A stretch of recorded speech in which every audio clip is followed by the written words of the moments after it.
Hello, my friends. Good morning. Hope you are doing good and having a great time learning data science and data analytics. So we are proceeding our journey with the SQL, and today we are trying to discuss a very important concept of data time analysis.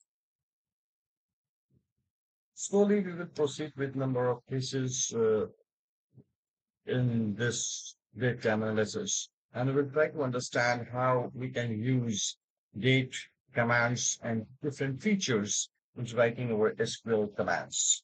So there's a very beautiful documentation as well, my friends. So you can refer this documentation from my SQL.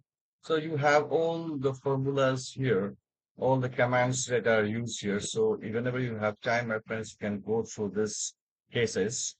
So this shows you how you can use different date and time functions. So accordingly, you have numerous of functions, so you can always try to go and refer back the documentations.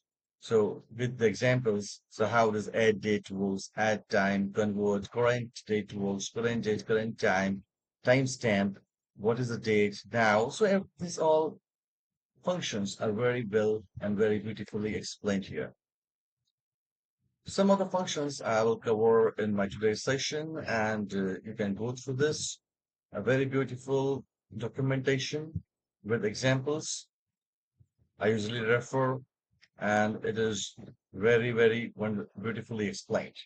So if I go back to my MySQL session, so say for example, I want to understand what is current date. So I just use the function here of current date with a select prompt, and when I run this, this give me today's date. You see, 27/7/21 is my today's date. If I want to find out what is the current time, this will give you your system time. See, the time now is this. If I want to understand what is the current time stamp, so when I run this, this gives me date and time. You see, the date is 27 and you have the time stamp. So this is how you can use this date and time commands in your SQL functions for numerous of analysis. And for example, the time analysis, the trend analysis.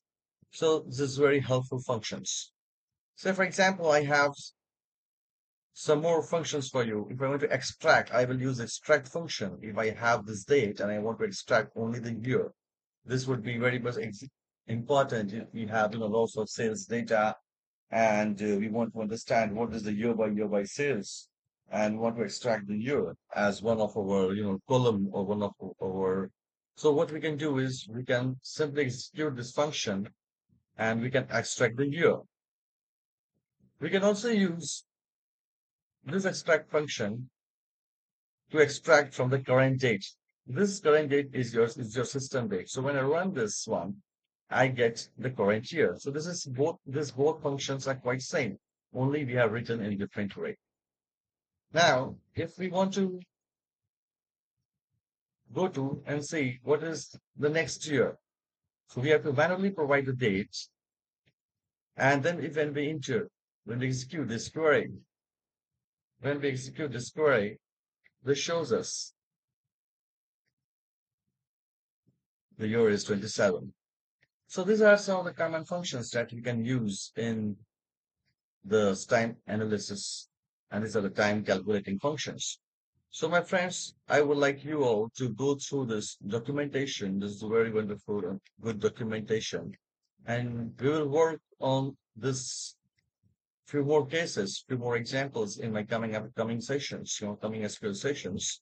And if you have some questions, so please write your comments and feedback in my channel, and I will be very happy to assist you with that. So please subscribe my channel, my friends, and refer your friends as well. We are having wonderful sessions going on, and slowly we will deep dive into Python and new tools, new AI tools in the coming sessions. So please subscribe the channel and have a wonderful day ahead. Take care, my friends. Good day.